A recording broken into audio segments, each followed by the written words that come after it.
overview of what our class is going to be about.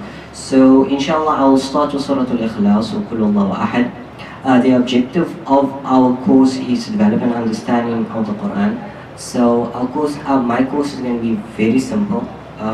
However, what I'll do is I will try and focus on issues which tend to be a bit more relevant for a university student in the year 2017. So in the past, some of the issues which are focused on a bit more is what is our understanding of God, for example. So do we believe in Allah? Do we believe the Christian concept of Allah? What is the methodology we take to come to our understanding? Whereas today, some of the questions arise, which is the very concept of should you even believe in the existence of a creator? You find the development of science. So for example, let's say I tell you there's an elephant in this room.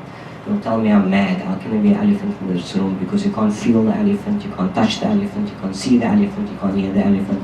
But yet you believe in a creator which you cannot feel, which you cannot touch, which you cannot see, which we cannot hear. So is that then not a contradiction? Why then do we believe in a creator which we cannot see, but yet we don't believe there's an elephant in this room which we cannot see? So inshallah we'll deal with some of those issues. Also some of the issues I'll try and touch on is in the last, let's say, 200-300 years, we find that there's been significant changes in the social structure of our society. So some of the issues that have come up is Islam has been accused of going against the concept of equality, for example.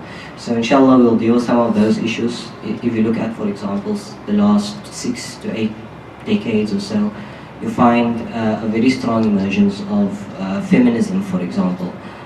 So you find some very subtle criticism of Islam, such as, for example, Muslims traditionally have followed four madhab. So some of the criticisms that you'll find is how can Muslims still follow those four madhab when all of them were male-headed who came from patriarchal societies?